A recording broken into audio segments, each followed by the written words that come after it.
Hello everyone, সবাইকে স্বাগতম। আর আজকে আমরা টুকুগুলোর এপিসোড 2 কে এক্সপ্লেন করব। যারা এখনও এপিসোড অন দেখোনি তারা যাও এগিয়ে এক্ষুনি দেখে নাও, লিঙ্ক ডিসক্রিপশনে দেওয়া আছে।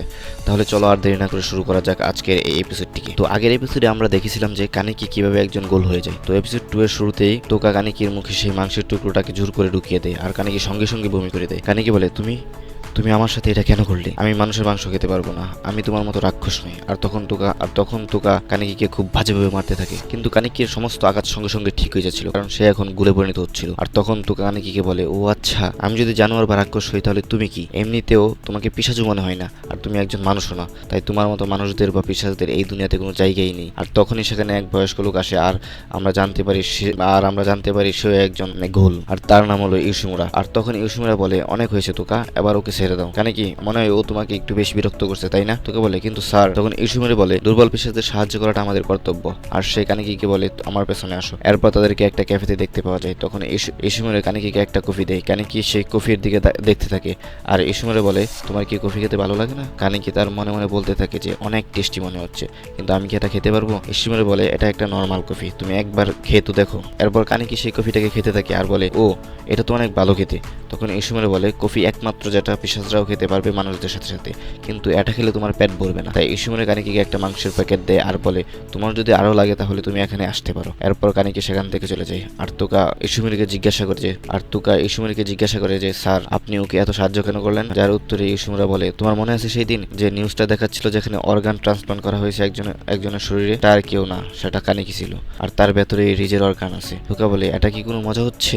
তখন ইউশিমুরা বলে, হ্যাঁ, আমিও এটা প্রথমবার দেখলাম, কিন্তু সে অনেক তাড়াতাড়ি আমাদের মতো পুরোপুরি পিশাচ হয়ে যাবে। এরপর সিন চেঞ্জ হলে আমাদের কানিকিকে দেখান, আর কানিকির অনেক জোরে খেতে পাচ্ছিল, আর রিজের আত্মা তাকে সেই প্যাকেজে থাকা মাংসটা খেতে জোর করছিল। কানিকি সেই মাংসের টুকরোটা খেতেই যাচ্ছিল, আর তখনই তার ফোন বাজতে থাকে, আর তারপর সে সেই প্যাকেজটা ছুঁড়ে ফেলে দেয়। এরপর সিন চেঞ্জ হলে আমরা পরের দিনের সকালে কানিকিকে দেখানো হয়, আর তখনই পেছন থেকে হিদুশি এসে কানিকিকে জড়িয়ে ধরে আর বলে, আর কতদিন ছুটি নিবি তুই? আর কয়েকদিন যদি না আসতিস তাহলে তো আমি এমনি একা একা থেকে মারা যেতাম। কানিকি তার কাছে ক্ষমা চেয়ে নেয়। এরপর আমাদের কানিকির একটা ফ্ল্যাশব্যাক দেখায়, যেখানে ছোটবেলায় হিদুশি কানিকিকে ঠিক এইভাবেই পেছন থেকে এসে ধাক্কা দেয়। এরপর আমাদের আবার প্রেজেন্টের সিন দেখায়, যেখানে হিদুশি বলে, তুমি কি আজকাল ভালো খাচ্ছ না? কেননা তোমাকে দেখে অনেক দুর্বল মনে হচ্ছে। কানিকি তার মনে মনে বলতে থাকে, হিদুশি সবসময় এইরকম ছিল যে সে কাউকে দেখে তার কষ্ট বুঝতে পারে, কিন্তু এমনটা দেখায় যে সে কিছুই জানে না। হিদুশি কানিকিকে বলে, আমি তাকে কবে থেকেই তোমার সাথে দেখা করতে চাইছিলাম। এই বলে সে একটা রুমের গেট খুলে, আর সেখান থেকে একটা মেয়ে চিৎকার করে ঘর থেকে বের হয়ে যায়। আর তখনই কানিকি হিদুশিকে বলে, তোমার মনে হয় না যে আমাদের গেটে আগে নক করা উচিত ছিল? তারপর হিদুশি বলে, আমাকে ক্ষমা করবে নিশিকি। আর যখন সে পেছনে ঘুরে তখন কানিকি শক্ট হয়ে যায়, কেননা কানিকি বুঝে গেছিল যে নিশিকি হলো সেই পিশাচ যাকে সে সেই রাতে দেখেছিল। এরপর সে কানিকির একদম কাছে চলে আসে আর বলে, তোমার সাথে দেখা করে খুব ভালো লাগলো। আমি হলাম নিশিকি, আমি হলাম একজন সেকেন্ড ইয়ারের স্টুডেন্ট, তো তোমার লাস্ট ইয়ারের ডাটা চাই, তাই তো? হিদুশি বলে, আমাকে লাস্ট ইয়ারের পুরো ডাটা চেক করতে হবে। এরপর নিশিকি বলে, আমার মনে হয় ওটা আমার ঘরে আছে। হিদুশি, তুমি আমার সাথে আমার ঘরে চলো, সেখান থেকে তুমি নিয়ে নেবে। তখন হিদুশি কানিকিকে বলে, আই এম সরি, আমাকে এখন নিশিকির সাথে যেতে হবে। তো কানিকি বলে, আমিও কি তোমাদের সাথে যেতে পারি? তখন নিশিকি বলে, হ্যাঁ, আসতে পারো, কোনো ব্যাপার না। এরপর সিন চেঞ্জ হলে আমরা দেখতে পাই যে তারা যাচ্ছে রাস্তা। এরপর নিশিকি কানিকি আর হিদুশিকে খাওয়ার জন্য একটা খাবার দেয়, আর সে নিজেও খেতে থাকে সেটা, যেটা থেকে কানিকি তার মনে মনে বলতে থাকে, এটা সে কিভাবে খেতে পারছে, কেননা সে তো একজন গোল। কিন্তু নিশিকি খুব সহজেই সেটা খেতে থাকে। তখন হিদুশি কানিকিকে বলে, কানিকি, তুমি কি খাবে না এটা? কানিকি বলে, হ্যাঁ, আমি এটা পরে খেয়ে নেবো। এরপর তারা আবার যেতে শুরু করে। কানিকি তার মনে মনে ভাবতে থাকে যে এই একজন গোল হওয়া সত্ত্বেও মানুষদের সাথে কত ভালোভাবে মিশছে, দেখা করছে। এরপর নিশিকি হিদুশিকে একটা অন্ধকার জায়গায় জোরে লাথি মেরে ফেলে দেয়, আর তারপর সঙ্গে সঙ্গে সে কানিকির গলা ধরে বলে, তোমার গায়ে থেকে একটা মেয়ে পিশাচের গন্ধ আসছে, আর তুমি হিদুশিকে খাবে, তাই তো? কানিকি বলে, না, একদমই না, আমি তোমার মতো মোস্ট। আর তখন নিশিকি কানিকির পেটে হাত ঢুকিয়ে এপার উপর করে দেয়, আর সে বলে, আমি একদমই পছন্দ করি না যে কেউ আমার মুখের উপর কথা বলুক। আর তারপর সে বলে, এই মানুষদের খাবার, জানি না মানুষরা এটা কিভাবে খায়, কি বিচ্ছিরি, আর যদি এটা কিছু সময় আমার পেটে থাকতো তাহলে তো আমি পুরো বমি করে দিতাম। এরপর সে হিদুশির মুখে লাথি মেরে বলে, এ তোমার অনেক পুরনো বন্ধু, তাই না, নাকি বেস্ট ফ্রেন্ড? তখন কানিকি নিশিকির দিকে গিয়ে বলে, হিদুশি কোনো খাবার নয়, ওর গায়ে হাত তুলো না। আর তখন নিশিকি বলে, আচ্ছা, সত্যি তুমি আমাকে তোমার এই ব্যাগ ছুঁড়ে মারবে? এরপর সে কানিকিকে একটা লাথি মেরে অনেক দূরে ফেলে দেয়। এরপর সে কানিকির চুলের মুঠি ধরে বলে, তুমি তো অনেক দুর্বল, তুমি তোমার কাকুগান কেউ পর্যন্ত ব্যবহার করতে পারছো না। এরপর নিশিকি হিদুশিকে মারতে চায় আর বলে, গুড বাই হিদুশি। এরপর আমাদের আবার কানিকির ছোটবেলার সিন দেখানো হয়, যেখানে হিদুশি বলে, তুমি সেই ছেলে না যে একা বসে বসে শুধু বই পড়তে থাকে, তুমি কি আমার বন্ধু হবে? কানিকি কানিকি বলে হ্যাঁ ঠিক আছে। এরপর আমাদের প্রেজেন্টে সিন দেখায় যেখানে নিশিকি হিদুশিকে মারতেই যাচ্ছিল, কিন্তু তখন কানিকি বলে আমার পুরো লাইফ চেঞ্জ করে দিয়েছে সে, তোমার মনে হয় যে আমি তাকে মারতে দেবো এত সহজে? আর তখন কানিকির গাকুগান অ্যাক্টিভ হয়ে যায়, আর এরপর কানিকি নিশিকির দিকে যায় আর তাদের ফাইট শুরু হয়। শেষে কানিকি তাকে পুরোপুরিভাবে মেরেও দেয়। এরপর কানিকি আবার তার কন্ট্রোল হারাতে থাকে, কেননা সামনে একজন মানুষ পড়ে আছে আর কানিকির সেটা খেতে ইচ্ছা করছিল।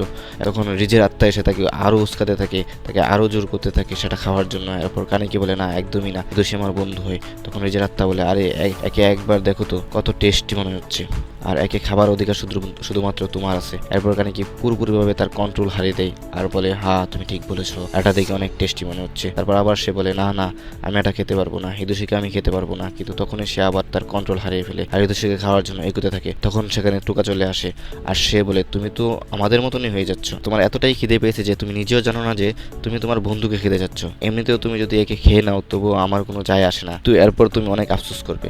আর তারপর কি তুমি বেঁচে থাকতে পারবে? আর তারপর কানিকি তার কাকুগান আবার অ্যাক্টিভ করে নেয়। তখন টুকা বলে আমি এটা করতে চাইছিলাম না, কিন্তু চেষ্টা করবো যে তোমার বেশি যাতে কষ্ট না হয়। আর তখন টুকাও তার কাকুগান বের করে দেয় আর তখনই সিন চেঞ্জ হয়ে যায়। এরপর আমাদেরকে কানিকিকে একটা অন্ধকার করে দেখানো হয় আর তখনই সেখানে ইসুমিরা আসে। ইসুমিরা বলে তোমাকে এখানে টুকা নিয়ে এসেছে। তারপরে কানিকি হিদোশির ব্যাপারে জিজ্ঞাসা করে তাকে। ইসুমিরা বলে আমার পেছনে আসো। তারপর কানিকি হিদোশিকে দেখতে পায় আর সে একদম ঠিক ছিল। কানিকি বলে আমার তখন অনেক খিদে পেয়েছিল আর আমার এতটাই খিদে পেয়েছিল যে আমি পাগল হয়ে গেছিলাম এবং সেই খিদের জ্বালায় আমি হিদোশিকেও খেতে যাচ্ছিলাম। তখন কানিকি ইসুমিরাকে জিজ্ঞাসা করে আমি যখন ঘুমাচ্ছিলাম তখন কি তোমরা আমার সাথে কিছু করেছো?